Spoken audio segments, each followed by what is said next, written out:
सतगुरु की खोज करो।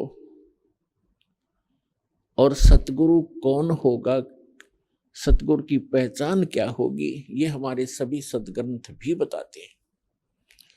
सतगुरु की सबसे पहली पहचान बताई है कबीर परमात्मा जी ने अपनी प्यारी आत्मा धर्मदास जी को, कि जो संत मम सत शब्द दरढ़ावे, वा के संग सब राड बढ़ावे। ऐसी संत महंतन की करनी, और धर्मदास में तो से वर्णी। पहली पहचान बताई है कि जो मेरा प्यारा हंस, मेरा भेजा हुआ दास, जिसको मैं सतगुरु बनाकर भेजूंगा। सतगुरु का अर्थ होता है सच्चा ज्ञान प्रदान करने वाला, और सच्ची ही साधना उसके पास हो, और वो अधिकारी हो उस नाम के दान करने का, सभी मर्यादाओं का वो पालन करता हो, जैसे सभी कंडीशन पूरी हो, तो वो सतगुरु होता है। और वो हम मेरे सच्चे ज्ञान का जो प्रचार करता है, जैसे कबीर पंथ तो अनगिन है, कबीर पंथ के अंदर गुरु अनगिन है और सभी प्रचार करते हैं, किसी का कोई विरोध विवाद नहीं है। हरिदास ने जिस दिन से सच्चा ज्ञान प्रारंभ किया है, उसी दिन से हर तरफ से विरोध प्रारंभ हो गया था। लेकिन परमात्मा साथ होता है तो विरोध लास्ट में व्यर्थ ही होता है उन लोगों का, और फिर उनको पछताने के अतिरिक्त कुछ भी हाथ नहीं लगता। तो ये तो पहली पहचान बताई है। फिर दूसरी बताई है कि सतगुरु के लक्षण कहूं मधुरे बैन विनोद, 4 वेद 6 शास्त्र वो कहे 18 बोध। सतगुरु का दूसरा लक्षण बताया है कि वो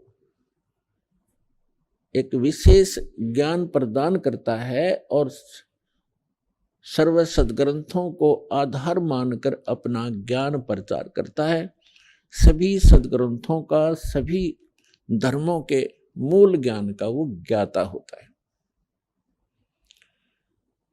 फिर श्रीमद् भगवद गीता के अंदर चौथे अध्याय के 34वें श्लोक में और चौथे अध्याय के 32वें श्लोक में एक विशेष प्रमाण दिया है। गीता ज्ञानदाता ये ब्रह्म है, श्री ब्रह्मा, श्री विष्णु, श्री शिव जी के पूज्य पिताजी हैं ये, और इन तीनों की माता दुर्गा है। तो इसके लोक में हम रह रहे हैं, ये काल है, इसको श्राप लगा हुआ है।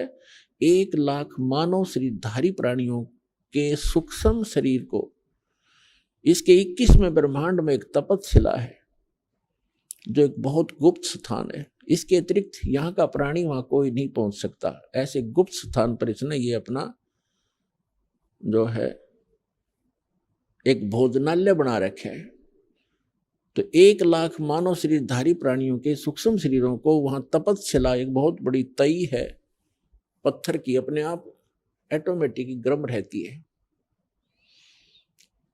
और उसके ऊपर डाल दिए जाते हैं। उनके अंदर से निकाल कर वो सूक्ष्म गंध को जो प्रत्येक प्राणी सारे जीवन में आहार करता है। आप देखते हो यहाँ चलो रोटी, भोजन, काजू, किस्म, सेब, संतरे, हलवे, खीर भी आदमी खाओ, अच्छी बात है। इसके अतिरिक्त और बहुत गुना कबाड़ हमें खिलाता है ये। कोई सुल्फा पीता है, कोई भुक्की पीता है, कोई शराब पीता है, कोई तम्बाकू का आदी है, कोई पान खा रहा है, पेचर पेचर कर रहा है। ये कोई खाने की चीज है? मानो आहार है ये। तो ये क्यों करवाता है? इसलिए करवाता है यार, इनको इतने प्रबल होकर लग जाते हैं, कहते छूटती नहीं, छूटने ये मन नहीं देता। और मन कौन है? ये स्वयं ज्योत निरंजन, ये काल है, 21 ब्रह्मांड का स्वामी है। तो जीव कैसे इससे बाहर हो सकता है, कैसे छोड़ सकता है विकारों को? इस निरंजन का बाप मिले, इस निरंजन से भी शक्तिशाली समर्थ मिलेगा, तब ये मन हटने लगेगा, तब ये दूर भागेगा, तब ये प्राणी विकारों को छोड़ सकेगा। मन को परमात्मा ही रोक सकता है। तो वो परमात्मा समर्थ कबीर परमेश्वर है। तो ये जो सब कुबाड़ हमें खिलाता है, अपने लिए ये मसाला तैयार करता है आपके माध्यम से। फिर जिसने ज्यादा विकार कर रखे हैं उसमें से इसको ज्यादा आनंद आता है और उसको तपस्या पर ज्यादा समय तक भुना जाता है ताकि उसमें से सब गंध निकाल लिया जाए। जीव मरता नहीं, सूक्ष्म शरीर सुरक्षित रहता है, उसमें पीड़ा घनी होती है। सूक्ष्म शरीर के अंदर इन सभी प्राणियों को, मानव शरीरधारी प्राणियों के 1 लाख मानव शरीरधारी प्राणियों को तपस्या के ऊपर ये उनको बुरी तरह तपाता है। और जैसे खील बुनते हैं, चटक पटक करते हैं, ऐसे करते हो प्राणी चटक पटक, और उनमें से सब गंध को निकाल कर फिर उनको भेज देता है, उड़ा देता है। कोई टाइम फिक्स कर रखा है ऑटोमेटिक। फिर ये प्राणी अपने कर्मानुसार धर्मराज के दरबार में पंक्ति में खड़े हो जाते हैं अपने नेक्स्ट लाइफ के लिए क्या आदेश होगा इसका। फिर कर्मानुसार जिसने गधा बनना गधा बनो, राजा बनना राजा बनो, देव बनना स्वर्ग में जाओ, और 84 लाख योनियों का संस्कार है तो वहां भटको और धक्के खाओ। इसने अपना उल्लू सीधा करने के लिए आप जी को यहां रोक रखा है।